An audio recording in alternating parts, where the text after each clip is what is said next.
12월 3일 살아계신 하나님의 말씀 호세아 10장 12절부터 13절 말씀으로 주를 찾는 이여라 라는 제 말씀 드립니다. 동토가 얼어붙었습니다. 예전엔 겨울이 오면 논밭에 볏짚과 쌀겨를 부어놓고서 그걸 거름과 함께 얼음이 얼기 전에 갈아엎습니다. 그리고 봄이 되면 또 재차 논밭을 쟁기를 이용해가지고 갈고 썰어제를 해서 고른 다음에 거기다 벽씨를 뿌리거나 봄 양식을 위해서 여러 가지 씨를 뿌리게 됩니다. 이때 그 묵은 땅을 기경하지 않으면 이듬해 농사의 소득을 기대할 수 없게 됩니다. 거기다 오래 농사를 지어서 양식을 얻었던 땅일수록 박토가 되어 있기 때문에 양분이 없어요. 그러니 깊이 들러엎어야 속에 있던 유기물이 땅 겉으로 나와서 그곳에 씨를 뿌리게 되면 그 옥토의 양분을 빨아들여 가지고 많은 열매를 거두게 되는 것이지요. 이때 가장 그 큰 역할을 하는 게 뭐냐면 봄비입니다. 계절이 겨울로 갈 때 비가 오면 날이 점점 추워지고 봄으로 갈 때 비가 오면 기온이 올라서 씨를 뿌릴 수 있는 그런 여건이 마련되게 되죠. 참 신비한 하나님의 은혜입니다. 그런데 호세아 10장 12절에 너희가 자기를 위해 공의를 심고 인애를 거두라. 너희 묵은 땅을 기경해라. 지금이 곧 여호와를 찾을 때니 마침내 여호와께서 오사 공의를 비처럼 너희에게 내리시리라고 말씀합니다. 우리의 심령을 땅으로 여기고 주의 말씀을 적용하게 되면 주께서 우리에게 주신 그 말씀의 의미를 깨달을 수 있을 겁니다. 인생을 살아가는 중에도 일정 기간 진보한 시기를 지날 때쯤에는 우리 심령을 갈아엎어서 개선해야 합니다. 맨날 거기에 겉타령 그 모양 그 모습 이게 안 된단 말이에요. 거기다가 하나님의 은혜의 단비가 내려주어야 말씀의 씨를 뿌려가지고 믿음의 열매를 거둘 수 있게 되는 겁니다. 주님께서도 땅의 비유를 통해서 우리에게 교훈을 주셨잖아요. 누가복음 8장 5절로 그에 씨를 뿌리는 자가 그 씨를 뿌리러 나가서 뿌릴새 더러는 길가에 떨어짐에 밟히며 공중의 새들이 먹어버렸고 더러는 바위 위에 떨어지며 싹이 났다가 습기가 없으므로 말랐고 더러는 가시떨기 속에 떨어지며 가시가 함께 자라서 기운을 막았고 더러는 좋은 땅에 떨어짐에 나와서 100배의 결실을 하였느니라 말씀하셨습니다.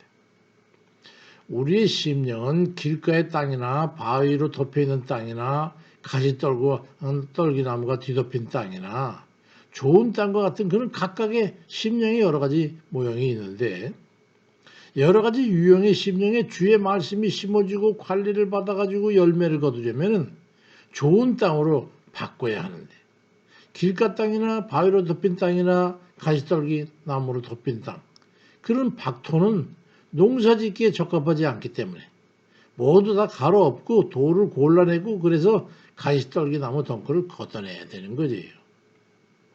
우리의 인생이 어느 경점을 지나고 있습니까?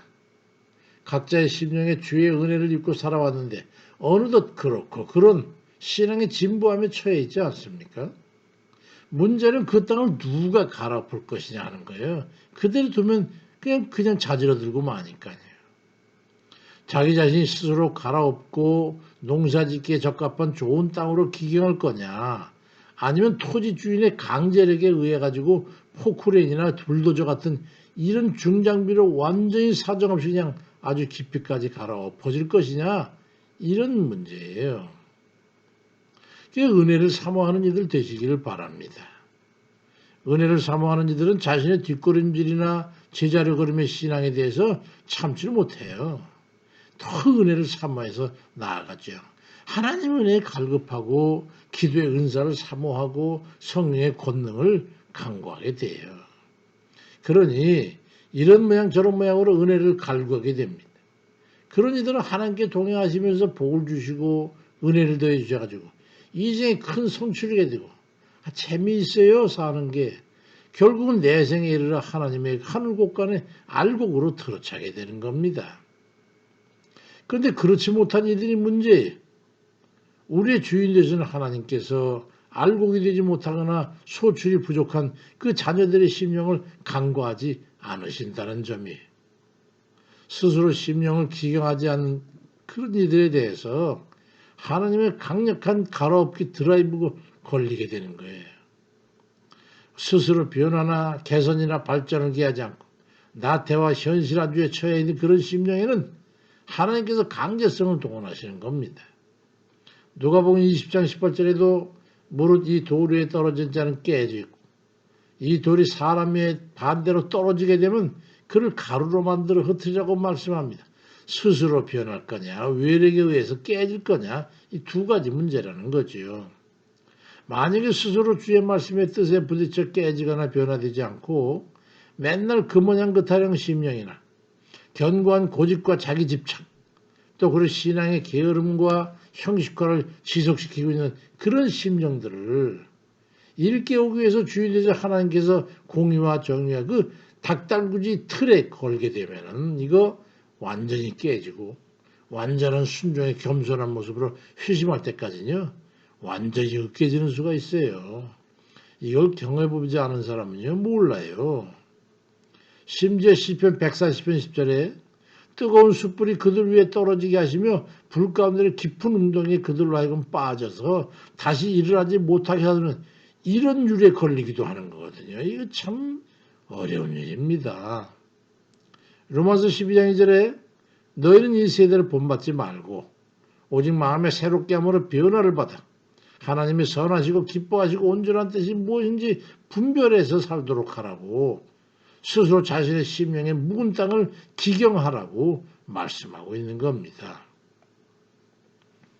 그래서 은혜 중에 으뜸인 게 바로 뭐냐면 스스로 자신의 심령에 대한 겸비하는 거예요. 자신을 항상 돌아보고 자신의 심령이 진배자 씨가 뿌려도 발화하거나 자라지를 못하고 있는 그런 건 아닌지 돌아보고 이래서는 안 되겠구나. 이 겸비예요. 스스로 깨닫는 자신의 오판과 불의함에 대해서 하나님 앞에 아뢰면서 회개하고 돌이키는 그 겸비함이 있을 때 하나님께서 은혜를 베푸시는 거예요. 발전의 가능성을 보고 말이죠. 변화의 가능성을 보고 말이죠. 복을 주시는 거예요. 풍성한 열매를 맺도록 해주셔가지고 풍성한 결실을 허락하시는 겁니다. 신앙에 있어서 현실 안주와 자기 만족만큼 안 좋은 게 없습니다. 그건 폭풍 전야의 고요와 다름이 없어요. 지금 괜찮다고요? 그렇지 않아요. 내일 깨지고 넘어지는 수가 있어요. 오늘이라도 그동안 쉬고 있던 기도의 무릎을 꿇어야 합니다. 그런가 하면 그동안 내려놓았던 열심과 성실을 다시 허리에 차고 실행력을 높여가야 되는 거예요. 만약에 그러지 않으면 곧 마귀의 공격에 의해 그냥 누리고 살던 근간이 다 무너져 버릴 수 있음을 알아야 됩니다. 잊지 마세요. 신앙에 있어서 쉬는 시간이 길어지면 아주 좋지 않습니다. 현실에 안주해 있으면 마귀의 발걸이에 넘어지는 수가 허다한 겁니다.